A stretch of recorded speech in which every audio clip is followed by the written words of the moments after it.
बहुत समय पहले की बात है।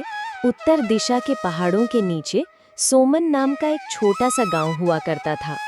इस गांव में हरीश नाम का एक लकड़हारा अपनी पत्नी मीना और छोटे बेटे के साथ रहता था।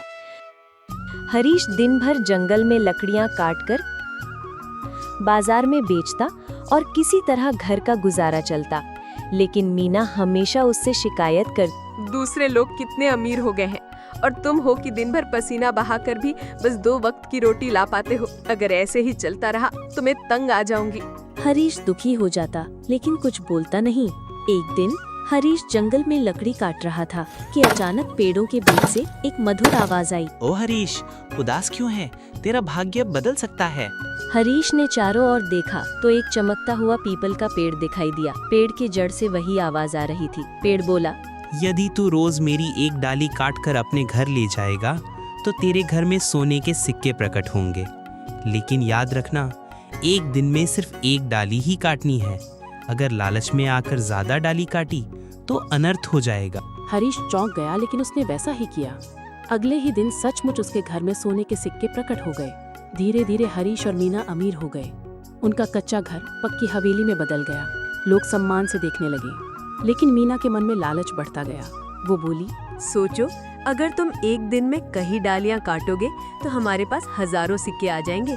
हम राजा से भी बड़े हो जाएंगे। हरीश ने समझाया। नहीं मीना, पेड़ ने चेतावनी दी है, हमें लालच नहीं करना चाहिए। मीना जिद पर अड़ गई। अगर तुम मेरी बात नहीं मानोगे तो मैं तुम्हें छोड़कर चली जाऊंगी। पति पत्नी के झगड़े से परेशान हरीश ने मजबूरी में अगले दिन कई डालियां काट डाली। अचानक आसमान काला हो गया, तेज आंधी चलने लगी और सोमनगर का पूरा जंगल राख में बदल गया। हरीश के घर से सारे सोने के सिक्के गायब हो गए और उनकी हवेली ढह गई। लोग फिर से उनका मजाक उड़ाने लगे। देखो, लालच ने सब छीन लिया। गरीबी में लौटे हरीश और मीना रोने लगे। मीना बोली, सब मेरी गलती है। मैं लालच में अंधी हो गई थी। अगर मैंने तुम्हारी बात मानी होती तो आज हम सुखी होते। हरीश ने कहा, कोई बात नहीं मीना, सुबह का भूला अगर शाम को लौट आए तो उसे भूला नहीं कहते। पेड़ से क्षमा मांगने लगे। तभी पेड़ फिर बोला, मैंने तुम्हारी परीक्षा ली थी। अब जब तुम्हें अपनी भूल का एहसास हो गया है तो मैं तुम्हें आखिरी मौका देता हूँ। जाओ, मेहनत करो और ईमानदारी से कमाओ। मैं तुम्हें आशीर्वाद देता हूँ कि तुम्हारा व्यापार फले फूले। इसके बाद हरीश ने लकड़हारी का काम छोड़कर अनाज का व्यापार शुरू किया। धीरे धीरे वो फिर से संपन्न हो गया, लेकिन इस बार बिना किसी लालच के।